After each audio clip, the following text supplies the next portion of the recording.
Assalamualaikum warahmatullahi wabarakatuh. Shalom. Perkenalkan, saya Vito Yosua William Korompis dengan NIM 1052074. Sekarang saya akan menjelaskan eh, apa sih peran teknologi informasi di masa pandemi COVID-19. Namun sebelum itu, kita perlu ketahui dahulu apa itu pandemi. Pandemi adalah epidemi atau wabah penyakit yang terjadi di suatu daerah yang kemudian menyebar ke banyak daerah lain atau sampai menyebar ke seluruh dunia dan mempengaruhi banyak orang. Suatu penyakit yang timbul di suatu daerah, walau penyakit tersebut sampai memakan banyak korban jiwa, namun jika penyakit tersebut tidak menular atau communicable disease, maka wabah atau penyakit tersebut tidak dapat dikatakan sebagai pandemi.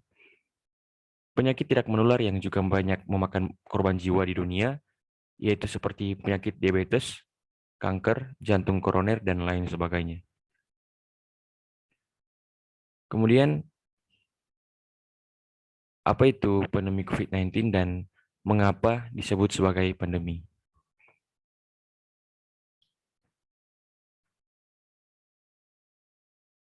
Nah, jadi wabah atau penyakit COVID-19 dikatakan pandemi karena penyakit tersebut merupakan penyakit menular atau communicable disease yang menyebar hingga ke seluruh dunia.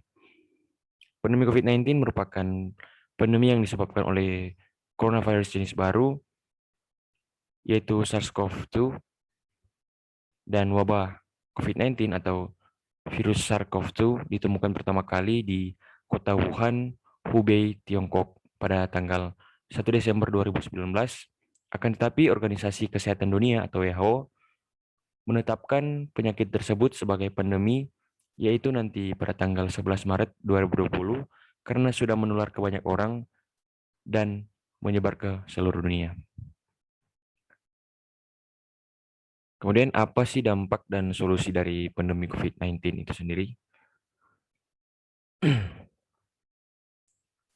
Nah, jadi gejala atau dampak dari COVID sendiri yaitu batuk, demam, hilangnya indera penciuman dan perasa, diare, sesak napas, sampai berujung kepada kematian. Berdasarkan news Google, warga dunia yang telah terkonfirmasi positif COVID-19 sampai tanggal 9 Agustus 2021 adalah sebanyak 202.872.928 kasus, dengan kasus kematian sebanyak 4.297.830 orang. Negara dengan kasus terbanyak yaitu Amerika Serikat dengan 35.812.164 kasus positif dan 616.594 kasus kematian. Sedangkan Indonesia sendiri berada di urutan ke-14 dengan 3.666.031 kasus positif dan 107.096 kasus kematian. Dengan dampak COVID-19 yang begitu besar dan berbahaya, akhirnya membuat banyak negara di dunia berlomba-lomba menemukan vaksin dari virus yang memakan banyak korban tersebut. Hingga kini, warga dunia yang telah menerima vaksinasi yaitu sebanyak 1.206.027.798 orang. Sedangkan Indonesia sendiri sebanyak 23.777.323 orang yang telah divaksin.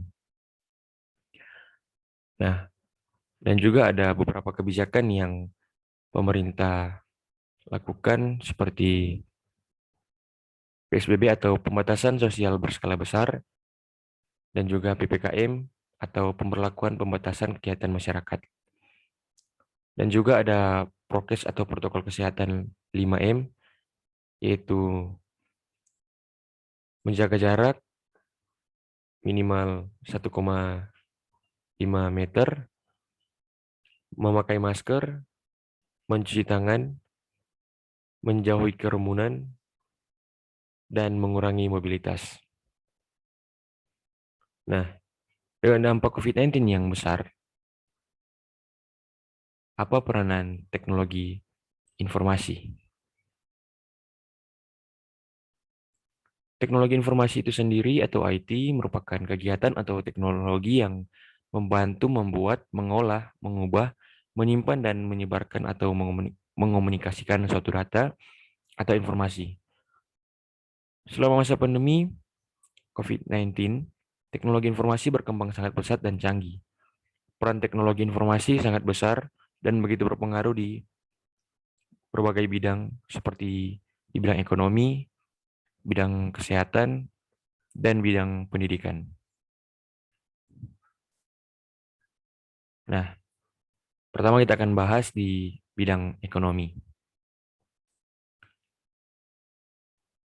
Dengan adanya pandemi COVID-19, membuat dunia harus belajar menyesuaikan dengan keadaan baru yang mengubah banyak rencana dan aturan-aturan yang sudah disusun rapi sebelumnya di setiap negara di dunia. Dengan demikian, sektor atau bidang yang sangat terkena dampaknya adalah perekonomian dunia yang anjlok dan tidak terkendali. Banyak sekali kantor atau perusahaan yang mengurangi pekerja-pekerja atau melakukan pemutusan hubungan kerja atau PHK karena menghindari kebangkrutan. Dan tidak sedikit juga perusahaan yang sampai mengalami kebangkrutan.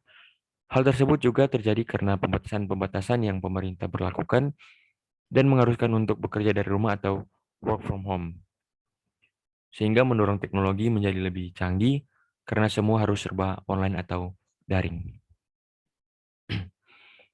Teknologi atau aplikasi yang dikembangkan untuk memudahkan dan membantu perekonomian masyarakat, contohnya yaitu Tokopedia.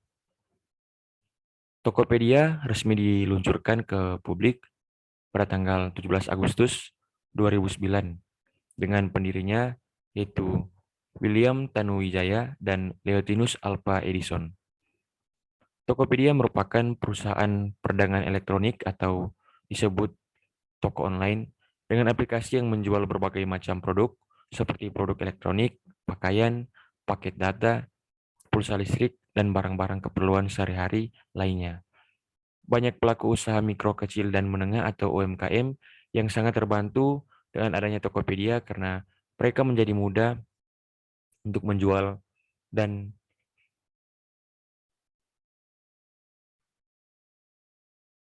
memperdagangkan produk dan barang yang mereka dagangkan, dan banyak pekerja yang terkena PHK beralih bekerja di Tokopedia.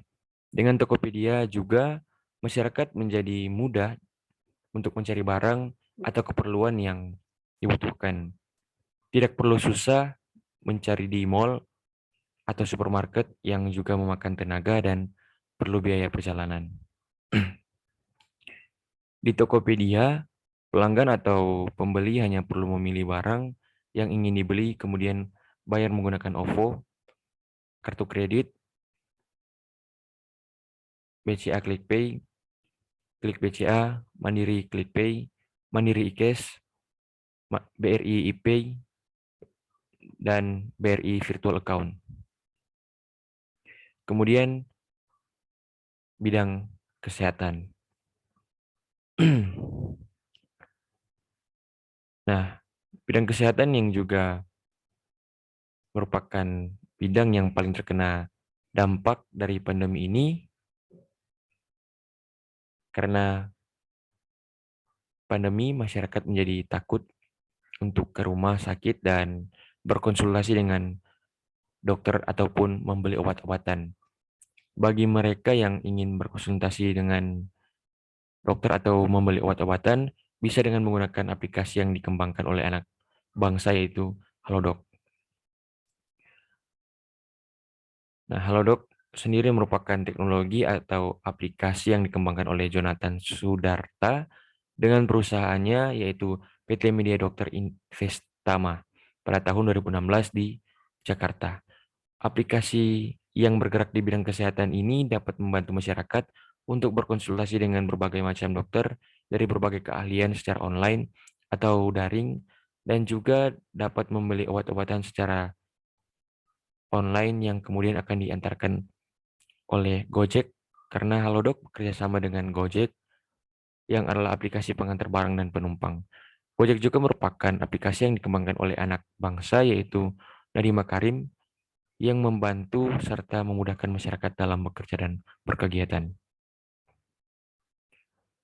Metode pembayaran Halodoc bisa dengan GoPay atau internet banking seperti BRI Pay dan Mandiri ClickPay atau dengan Doku Wallet. Dan yang terakhir di bidang pendidikan,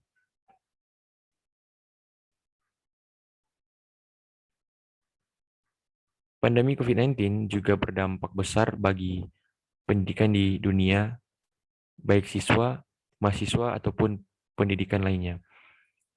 Dengan pemerintah yang mengharuskan masyarakat untuk bekerja dan berkegiatan dari rumah, maka dunia pendidikan atau para siswa dan mahasiswa pun harus belajar dari rumah secara daring atau dalam jaringan.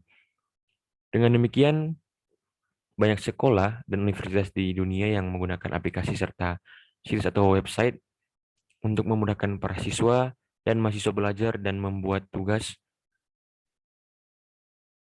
dan aktivitas pendidikan lainnya. Contoh aplikasi yang sering digunakan untuk belajar daring yaitu aplikasi Zoom Meeting.